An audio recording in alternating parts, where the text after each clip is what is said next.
হলো যমুনা নদীর পার। সত্যি বলতে আসলে এই সময়টাতে এই নদীর পাড়ে একটা অপরূপ দৃশ্য হয়। পানির জোয়ার আসতেছে।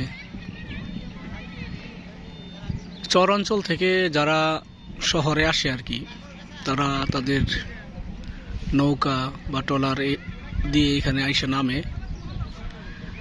নেমে তারপরে তারা শহরের দিকে যায়, বিশেষ করে টাঙ্গাইল শহরে।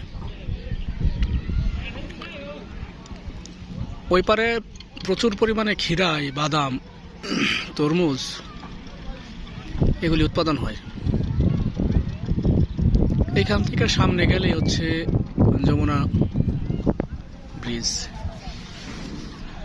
আরো একটা মজার বিষয় বলি, এই যে এখানে অনেক বাড়িঘর আছে রাস্তাটার পরে, এত পরিমাণে ছাগল পালে, কিন্তু সস্তা না, সবই দাম। আরো একটা মজার বিষয় এখানে নদীর মাছ মনে করছিলাম কি যে দাম মনে হয় কম, কিন্তু এখানে নদীর মাছ অনেক দাম। 1600-1700 টাকা কেজি বাইলা মাছ। আমি শখ করে আইছিলাম যে একটু দেখি। বাইলা মাছগুলি দেখে খুব পছন্দ ছিল, কিন্তু অনেক দাম। এটা আমাদের ক্রয় ক্ষমতার বাইরে। ওই টাকা দিয়ে আসলে গরুর মাংস, খাসির মাংস কিনে খাওয়া যাবে। আর তেলাপিয়া পাঙ্গাস হলে তো কোনো কথাই নেই।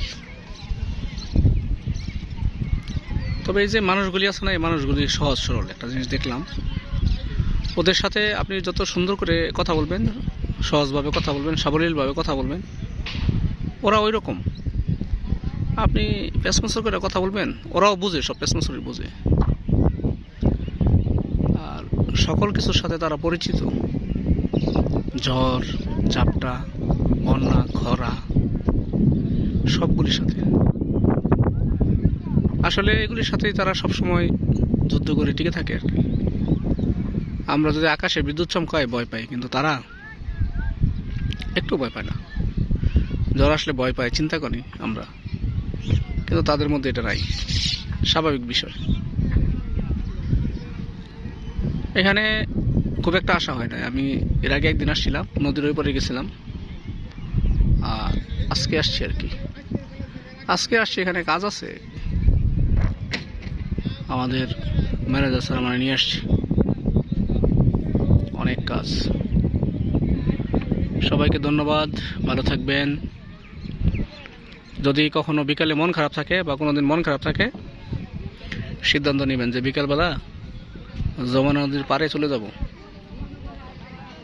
1 ঘন্টা বসে থাকবেন এখানে, শুধু চোখ বন্ধ করে বসে থাকেন, তাকায় বসে থাকেন, কোনো সমস্যা নেই, অনেক ভালো লাগবে। 1 ঘন্টা বসে থাকলে এমনিতেই মন ভালো হয়ে যাবে। যদি ভালো না লাগে তো আমার ফোন দিয়েন, নিঃসন্দেহে আইসা আমি আপনার সাথে কথা বললে আরো ভালো লাগবে। ধীরে ধীরে ওই যে শহর দেখা যাচ্ছে আর কি, উঁচু উঁচু বিল্ডিং। ওই যে রেজুলেশন ভালো না ক্যামেরার। ঠিক আছে, সবাইকে ধন্যবাদ, ভালো থাকবেন। হয়তো কোনো একদিন আবারও আপনাদের সাথে কথা হবে, দেখা হবে।